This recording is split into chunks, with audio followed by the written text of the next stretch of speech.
Hi, Eileen here. I wanted to use today's videotaping to explore something that I've been thinking a lot about, and that is this notion of listening to your body.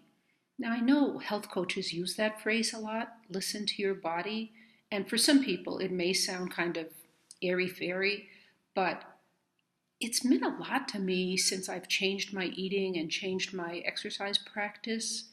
And so I want to just focus on four things where I've noticed a change. Um, the first area where I've noticed that change is what it feels like when I walk on the cobblestone streets in our little town here in Mexico.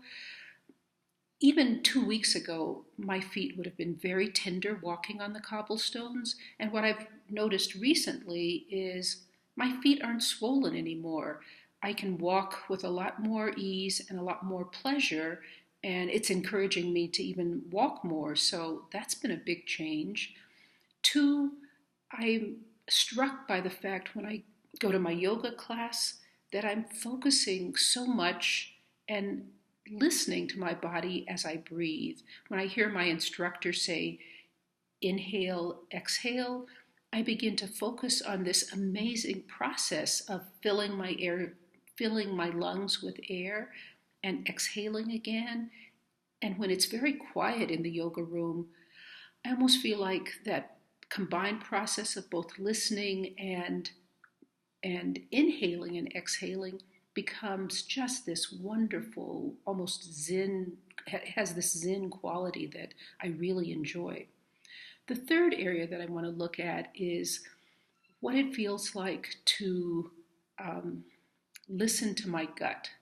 And in my case, I think my gut would have been screaming, oh, I'm bloated, or it would have been screaming, oh, too much food to work on. It would have been screaming, ugh, I'm stuffed.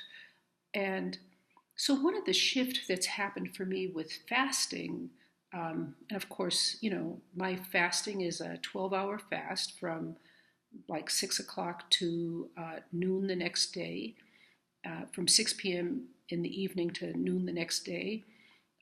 My window of eating is from noon to 6, so it's not as though I'm starving, but I'm definitely giving my whole gut region less work to do. And therefore, it has these long periods where it can be quiet, it can work on digestion, or it can work on sending energy to my body. And I don't have to listen to it complain.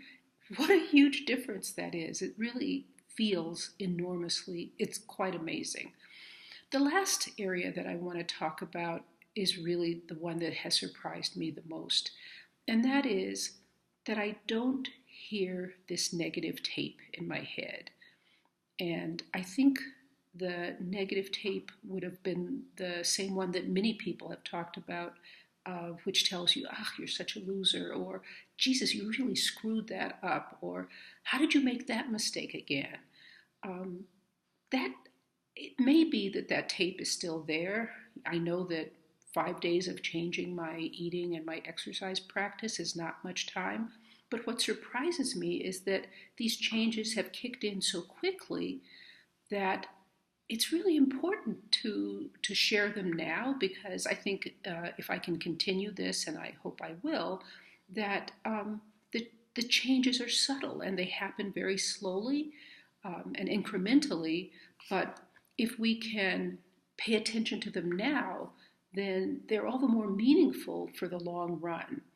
The piece about the negative tape is you don't waste your time listening to that negative tape.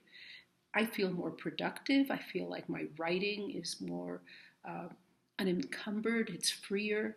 And again, it's such a pleasure not to be distracted by that negative tape. Um, the totality of my practice that's changed, and I by no means want to talk about this as perfection. I think of it as a journey, and that journey includes journaling, mindfulness, meditation, walking, my yoga practice, mindful eating, having time with family and friends, and at the end of the day, expressing gratitude for so many things that I'm thankful for. In my own connections, whether it's on Facebook with friends or family, I know that people can go through stressful times and there can be crises in the family, or a, a relative or a friend is very ill. And it's understandable that in these times of stress, it's hard to pay attention to this idea of listening to your body. So I reach out to those of you who may be struggling right now with a crisis and know that I'm thinking about you. But if there's any way in this shift for your own self-care and self-compassion, my final thought is you will be more available to the friends or family members who need you if you're taking care of yourself also. So I'm pleased to have the support of so many people in helping me continue on this journey. I feel like I have a commitment to all of you as well as to myself, and so it makes it very special for me. So I just want to always say thank you at the end. Thanks.